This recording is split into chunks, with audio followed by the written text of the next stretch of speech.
వనితా ప్రేక్షకులకి నమస్కారం. మనం వాణిశ్రీ గారితోటి ఎన్నో సినిమాల గురించి ఎన్నో విషయాలు మనం చర్చించుకున్నాం. మళ్ళీ ఇంకొన్ని విషయాలు తెలుసుకున్నాం.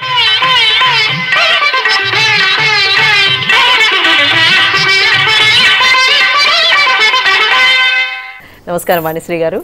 నమస్కారం. మళ్ళీ ఇంకొక ఎపిసోడ్లోకి మీతో.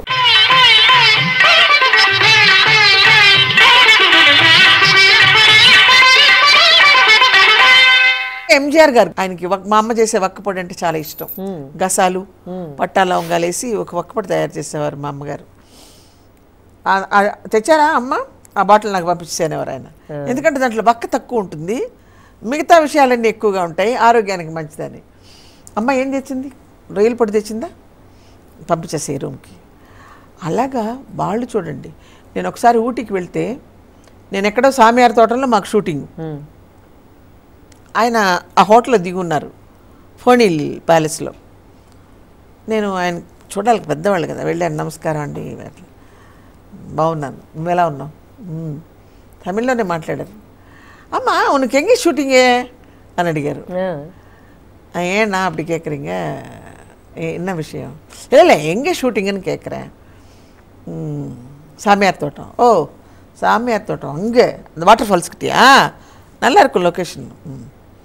మధ్యాహ్నం 1 గంటకి ఇంత ఎత్తు అల్యూమినియం క్యారియర్లో, ఇంత పెద్ద గిన్నెల అల్యూమినియం క్యారియర్కి హాట్ కేసు అది ఇదంతా ఏం లేదు, అందరికి వెళ్ళిపోవాల్సిందే భోజనం. ఇన్ని రకాల ఫుడ్ చెప్పారు కదా మీరు, మరి ఇంత సన్నగా ఎలా మెయింటైన్ చేశారు ఆ రోజుల్లో మీరు? గోధుమ అన్నం అండి, చపాతి, గోధుమ అన్నం, ఆకుకూర. మా అక్కయ్య గారు బావగారు నన్ను చాలా బాగా చూసుకునేవారండి. చిన్న గిన్నెతో మేకడ పెరుగు, ఫ్రూట్స్, ఈ రైస్కి సంబంధించినవన్నీ తక్కువ. నేనేం చేసేదాన్ని అంటే వాకింగ్ 5-6 కిలోమీటర్లు నడిచేదాన్ని రోజు. అబ్బో, అది ఎవరికి చెప్పేదాన్ని కాదు. ఒకవేళ వర్షం వచ్చింది అనుకోండి, రూమ్లో హైట్, మా ఇల్లు చాలా 50 ఏళ్ల క్రితం కట్టింది, చాలా హై సీలింగ్, స్కిప్పింగ్ 50, మొదటిసారి ఆపకుండా 50, మళ్ళీ ఆపకుండా 100, ఆపకుండా అయిపోలేదు మీరు మార్నింగ్ ఇవి ఏం లేదా, ఏం లేదండి. అది ఒక రకమైనటువంటి బలం అండి. ఈ జనం, ఈ స్టార్ అనడం, డబ్బు సంపాదన, ఎవరు పట్టినా వాణిశ్రీ గ్రేట్ అనడం, అదొక ఇది అట్లా కాదు. వీళ్ళందరి మీద కోపం. నాకు నన్ను తక్కువ చేసి మాట్లాడుతున్నారు కదా, అంత దీనికి ఇంపాలాకారా, దీనికి ప్లేమత్కారా, వీళ్ళు సంపాదించుకోలేరు. నేను ఎవరి మిజరీతోటి నేను స్టార్ని కాలేదు. కష్టపడి రాత్రింబళ్ళు కష్టపడి సంపాదించుకున్నాను. నేను ఎవరి భార్యల ఉసురు పోసుకోలేదు. ఎందుకంటే పెళ్ళైన వాడిని నేను పోయి చేసుకున్నాను అనుకోండి, ఆ భార్య ఉసురు నేను పోసుకున్నట్టే కదా. ఆమెకు మళ్ళీ భర్త దొరకడేమో, కానీ నాకు ఇలా ఉన్నప్పుడు నాకు భర్త దొరుకుతాడు కదా. వీ షుడ్ నాట్, మా అమ్మ చెప్పింది అలాగా, నువ్వు ఇట్లాంటి పనులన్నీ చేయకూడదు, చాలా పాపం, అది చాలా లైఫ్ని రూయిన్ చేస్తుంది. సావిత్రి గారు చూడు అని ఇట్లాగా ఎగ్జాంపుల్స్ అన్నీ చెప్పి డబ్బు కోసం ఏ పని చేయలేదు. నాకు ఇంత ఇస్తున్నారు కాబట్టి నేను ఇంత బాగా చేయాలని నేను ఎప్పుడు అనుకోలేదు. నన్ను ఒక డైరెక్టర్ కానీ ప్రొడ్యూసర్ కానీ నాకు ఆ క్యారెక్టర్ నన్ను బుక్ చేశారంటే, అది ఎటువంటి వాళ్ళైనా సరే, ఏమండి ఇవాళ మీరు కొంచెం బాగా యాక్ట్ చేయబాకండి, కొత్త హీరో వచ్చాడు, నాకైంది అనవసరం, నా పాత్ర నేను పోషించుకొని వెళ్ళిపోతాను అంతే. అది మీరు ఆ అబ్బాయి నటి తయారు చేసుకుంటారో చేసుకోండి అంతే. మనం వాళ్ళ కోసం వీళ్ళ కోసం ఎవరైనా కూడాను, ఎన్టీ రామారావు గారైనా కొడుకుని యాక్ట్ చేసేటప్పుడు అంత ఫోర్స్తో ఆయన చేస్తాడు. అట్లాగే ఎస్వి రంగారావు కొడుకు యాక్ట్ చేసినా ఆయన కూడా అంత ఫోర్స్తో చేస్తారు. ఎవరు వాళ్ళ క్యారెక్టర్స్ని వాళ్ళు తగ్గించుకుని వాళ్ళు ఈ లెవెల్కి రాగలగాలి, అంతా రాగలగాలి. అట్లాగా చాలామంది హీరోస్ మెచ్చుకున్నారు, కానీ కృష్ణ, నాగేశ్వరరావు గారు వీళ్ళు ఎప్పుడు మెచ్చుకున్నట్టు ఏమిటో తెలీదు. ఒకవేళ దృష్టి తగులుతుందని, ఇది బాగుంది దిష్టి తగులుతుందని, అట్లానే దిష్టి తగులుతుందనేమో. అసలు సెట్స్లో కృష్ణ గారితో అసలు మాట్లాడు ఏది ఇప్పుడు ఈ గొడవ జరిగిన తర్వాత కాదు, అంతకు ముందు కూడా అసలు మాట్లాడేవారు కాదు. వాణిశ్రీ అంటే ఒక బ్రాండ్, ఒక ట్రెండ్ సెటర్, ఒక లెజెండ్. ఇది ఖచ్చితంగా మీరంటే ఇష్టం ఉన్నా ఇష్టం లేకపోయినా ఎవరైనా ఒప్పుకోవాల్సిందే, ఇది తప్పదు. అటువంటి వాణిశ్రీ దేవుడు మావయ్య చిత్రం తర్వాత అవుట్ అయిపోయి ఫీల్డ్ నుంచి సడన్గా టాప్లో ఉండగా మళ్ళీ దాదాపు 10-15 ఏళ్ల తర్వాత రీఎంట్రీ ఇచ్చినప్పుడు మెగాస్టార్ చిరంజీవి గారితో అత్తకి యముడు, మా అమ్మాయికి మొగుడు ఈ సినిమాలు అన్ని అల్లుళ్ళే, అన్ని అల్లుళ్ళు అలాగే ఇంకొక సినిమా విచిత్రం ఏంటంటే నాకు అనిపిస్తుంది రామానాయుడు గారిది, సురేష్ ప్రొడక్షన్ బొబ్బిల్ రాజా. అందులో ఇందాక మీరు అడవి చెప్తుంటే నాకు గుర్తుకొచ్చి, కానీ మిమ్మల్ని ఎందుకు మీ వాగ్దాటిని ఆపడం ఎందుకని ఊరుకున్నాను. అందులో అడవికి మినిస్టర్, ఫారెస్ట్ మినిస్టర్ చేశారు మీరు. మీరు ఎలా ఫీల్ అయ్యారు అంటే చిరంజీవి పక్కన చేస్తున్నప్పుడు ఎలా ఫీల్ అయ్యారు? అలాగే వెంకటేష్ గారి పక్కన సురేష్ ప్రొడక్షన్స్తో ఒకప్పుడు సెక్రటరీ, పెద్ద పెద్ద సినిమా 12-13 సినిమాలు మంచి హీరోయిన్గా యాక్ట్ చేసి మళ్ళీ అత్తగా వేయడం కొంచెం ఎంబరాజింగ్ అనిపించలేదు మీకు?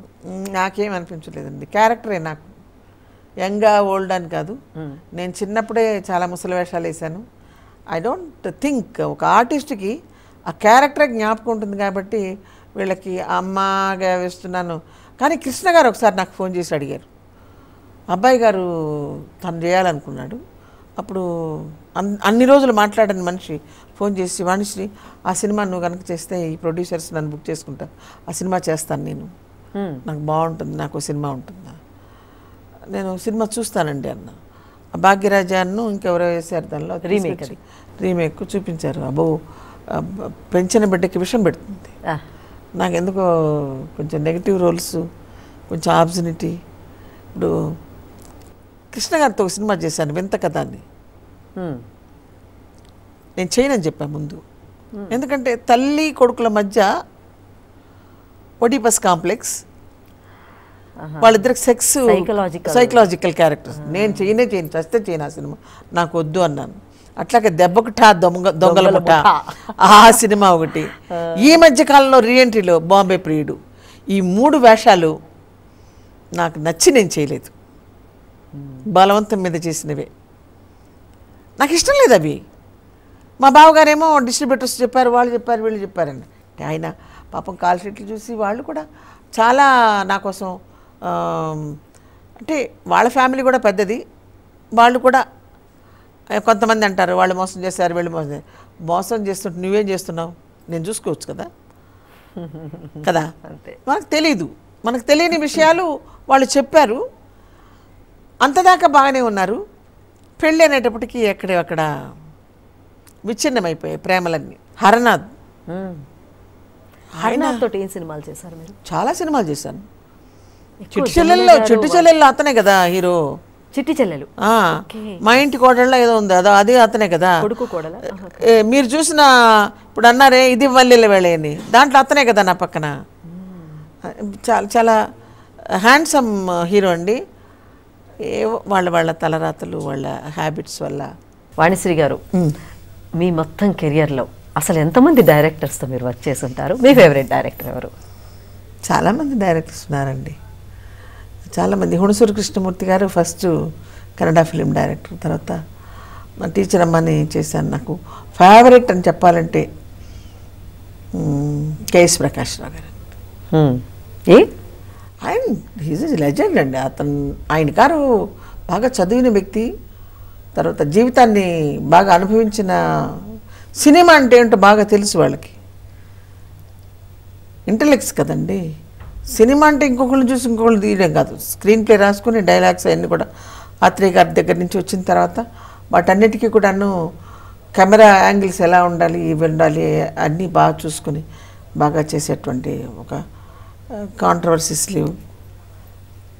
ఆయన దర్శకత్వంలో ఎన్ని సినిమాల్లో చేశారు మీరు? చాలా చేశానండి. జీవన తరంగాలు ఆయన చేయననేసాడు. ఎందుకంటే నేను కథ చదివినప్పుడంతా ఆ ప్రొడ్యూసర్స్కి చెప్పేదాన్ని, ఇవాళ నేను ఎదనపూడి సులోచనారాయణ కథ చదివాను, బాగుంది, విజేత బాగుంది, ఇలా అన్నీ బాగున్నాయి అని చెప్పేదాన్ని. వాళ్ళు కూడా అవి తీసేసుకునేవారు, చేద్దాం అనుకుని చేసేవారు అనమాట. అన్నీ బ్యాడ్ క్యారెక్టర్స్ ఉన్నాయి వాణిశ్రీ, నేను చేయను ఆ సినిమా అనేసాడు ఆయన. వాళ్ళ అమ్మ మంచి ఆమె, వాళ్ళ నాన్న బ్యాడు, లక్ష్మి బ్యాడు, శోభన్ బాబు బ్యాడు, కృష్ణరాజు బ్యాడు, ఇన్ని పెట్టుకొని నేను చేయను, నాకెందుకో నాకు ఇష్టం లేదని ఆయన. తర్వాత తాతనేని రామారావు గారు చేశారు, ఆయన కూడా చాలా మంచి సినిమాలు, ఆలు మగలు, బలే రంగడు చాలా సినిమాలు చేశారు. అందరూ మనం ఒక్కొక్క కోణం నుంచి చూస్తే వాళ్ళలో ఒక్కొక్క టాలెంట్ ఉంటుంది, ఒక్కొక్క మంచి పాజిటివ్ ఫీచర్ ఉంటుంది. అది కాకుండా థింకింగ్. మనం హ్యూమన్ మైండ్ ఎనీ టైం మీరు తీసుకోండి, human lives in a layers. వాళ్ళు ఏంటంటే ఒక్కొక్క డైరెక్టర్లో ఒక్కొక్క లేయర్ లేకుండా ఓపెన్ అయిపోతుంటుంది. అట్లాగా బాగా చెప్పాలంటే నాకు చాలా ఇష్టమైన వాళ్ళల్లో కె. బాలచందర్. బాలచందర్ గారు ఏ సినిమా మీది? చాలా చేశాను నేను తమిళ్లో. ఓకే, తెలుగులో? తెలుగు లేదు, లేదు. చాలా చేశాను. పుట్టణ కనగల్ కన్నడంలో. ఆయన ఎప్పుడో శృంగేరి మెడోస్ మీద ఆరెంజెస్ దొలించాడు. ఈ శరపంజర, అదే కృష్ణవేణికి. అది ఇప్పుడు దొలిస్తున్నారు మన వాళ్ళు. అంటే ఈజ్ చాలా సినిమా కోసం సైంటిస్టు. ఆయన తీసిన సినిమాలు మీరు ఏది చూసినా కూడా గజ్జె పూజే. అట్లాగే వారు చేసినవి గజ్జె పూజే, కప్పు బెలుపు, ఇద్దరు అమ్మాయిలు, తర్వాత శరపంజర, బెళ్ళిమోడ, వెండి మబ్బు, ఎడకల్లు గుట్టద మేలే. వండర్ఫుల్ మూవీ అండి అది. అది చూస్తుంటే ఒళ్ళు జలధరించదు నాకు. అట్లా చాలా సినిమాలు ఆయన చేశారు. అట్లాగే మన తెలుగులో విశ్వనాథ్ గారు, విశ్వనాథ్ గారు డబుల్ క్యారెక్టర్ లో మీ ఓల్డ్ క్యారెక్టర్ మీరు యాక్సెప్ట్ చేయగలిగారు. విశ్వనాథ్ గారు అంతకుముందు 2-3 సినిమాలు చేశారు. అవును, జీవన జ్యోతి, అంతకుముందు నిండు హృదయాలు, చిన్ననాటి స్నేహితులు, తర్వాత నేను జయప్రద, శోభన్ బాబు గారు చేసాం, కలిసి చేసాం, ప్రేమ బంధం, చాలా సినిమాలు చేసాం. He's also very talented. అంటే ఒక పాత్రని మనం ఎలా చేయాలబ్బా అని అనుకునే ఆర్టిస్టులకి ప్రతి క్యారెక్టర్ ఆయన యాక్ట్ చేసి చూపిస్తాడు విశ్వనాథ్ గారు. జీవన జ్యోతి మీకు ఇంకొక అవార్డు తీసుకొచ్చి పెట్టిన ఫిల్మ్ అది. అందులో డబుల్ క్యారెక్టర్ మీరు ఎంత కంఫర్టబుల్, ఎట్లా ఫీల్ అయ్యారు? మీకేం అనిపించలేదు? పైగా ఓల్డ్ ఫ్లెక్సిబిలిటీ ఉన్న, అదే ఆయన అవన్నీ చూపించడు కానీ ఇలా చెయ్యి అలా ఏడు అని ఆయన చెప్పడు. కానీ శోభన్ బాబు గారికి నాకు మధ్య సీన్స్ జరిగేటప్పుడు ఆయన శోభన్ బాబు గారి లాగా యాక్ట్ చేసి చూపించేవారు. ఆయన చాలా తమాషాగా గుడి గుడి అని పిలిచేవారు. ఏంటండి గుడి అంటారు? గుడ్డి అంటే హిందీలో బొమ్మ అని అర్థం. నువ్వు బొమ్మలాగా ఉంటావు కాబట్టి అలా పిలిచాను. ఆయన కూడా చాలా మంచి సినిమాలు, మాతో తీసినవే మంచి సినిమాలు, ఆ తర్వాత కూడా చాలా సినిమాలు తీశారు. అట్లాగా కె. బాలచందర్. బాపు గారు అయితే, బాపు గారి దగ్గరకు వస్తే మీ జీవితంలో ఒక మచ్చు తొనక గోరంత దీపం. అయితే వాణిశ్రీ మేకప్లో ఎంత అందంగా ఉంటుందో, మేకప్ లేకుండా కూడా అంత అందంగా ఉన్నారు. ఫోటోజెనిక్ ఫేస్ అండి. ఎగ్జాక్ట్లీ. అసలు ఎలా ఒప్పుకున్నారు మీరు? అదేం లేదండి, నాకు భయం లేదని చెప్పానుగా, ఏమైపోతుందో. అలాగే ఆయన నన్ను ఒక మాట అడిగారు, వాణిశ్రీ గారు మీరు ఆ సినిమా చేయాలి, మేకప్ వేసుకోకూడదు, Ishan Arya camera. Okay, director అది అడుగుతున్నాడు, I'm not bothered about anything, నేను చేస్తాను మేకప్ లేకుండా. ఏముంది, ఏం చెప్పండి అన్న, ఇట్లాగ జరుగుతుంది, ఇట్లా ఉంది, మీరు మామూలు 60 రూపాయల చీరలు కట్టుకోవాలి, ఇలా ఉండాలి. ఓకే అండి, తప్పకుండానండి అని నేను చేస్తే, నేను మామూలుగా కూర్చొని మాట్లాడేటప్పుడు వాణిశ్రీ గారు అందరు అనుకుంటారు కానీ you got a built in grace అండి. You got a built in grace. అది ఏమవుతుందంటే మీరు మామూలుగా మేకప్ లేకపోయినా మీరు నడుస్తున్నా మాట్లాడుతున్నా అందాగా ఉంటుంది, చాలా అలా ఉంటుందండి. నేను చాలా అప్రిషియేట్ చేసేవారు. అప్పుడు ఇండస్ట్రీ టాక్ కూడా ఏదో వచ్చిందన్నారు, వాణిశ్రీ మేకప్ లేకుండా యాక్ట్ చేస్తుంది సినిమా, ఇది ఏమైనా సక్సెస్ అవుతుంది? చక్కన్న గారు, చక్రపాణి నాగిరెడ్డి గారి వాళ్ళిద్దరు పార్ట్నర్స్ అనమాట.